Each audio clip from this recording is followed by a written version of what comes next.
Hello বন্ধুরা, কেমন আছো সবাই? তো আজকে এমন একটা ভিডিও তোমাদের সামনে নিয়ে এসেছি, তো দেখলে কিন্তু সবারই জিভে জল আসবেই। তো চিতই পিঠার সঙ্গে একদম দেশি চিকেন, মানে পাতি দেশি যেইটাকে বলে, সেই চিকেন কষা। তো পুরো ভিডিও দেখতে থাকো। প্রথমে আমার দিদির বাড়ি, এটা দিদি পিঠেটা তৈরি করছে, পিঠে আর মাংস।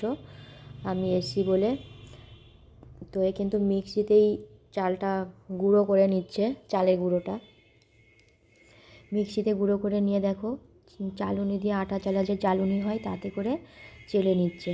এতে কিন্তু খুব সহজেই হয়ে যায় এবং কোনো কষ্ট হয় না, মানে ঢেঁকিতে করতে গেলে প্রচুর কষ্ট হয়।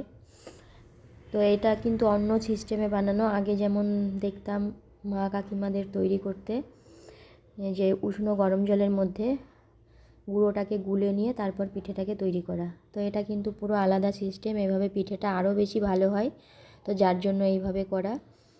আর এখানে দেখো মাংস কষাচ্ছে দিদি, একদম দেশি মুরগি জামাইবাবু নিয়ে এসছে বাজার থেকে। আর চাল গুঁড়োটাকে কিন্তু আটা ময়দা যেভাবে মাখে ওইভাবেই গরম জলে মেখে রেখে দিয়েছে 1 ঘন্টা মতো। তারপরেই দেখো মাংস রান্না করে এবারে পিঠে তৈরি করছে, গরম গরম পিঠে দিয়ে মাংস দিয়ে একদম জমিয়ে খাওয়া হবে। তো দেখো পিঠে তৈরি শুরু হয়ে গেছে, তো আমরা খেতেও বসে গেছি। দেখো অসাধারণ খেতে হয়েছে। তো কে কে এখনও খাওনি, এইভাবে অবশ্যই তৈরি করে খেও। এটা কিন্তু মানে সব থেকে সেরা বলা যায় পিঠের মধ্যে, পিঠে আর মাংস।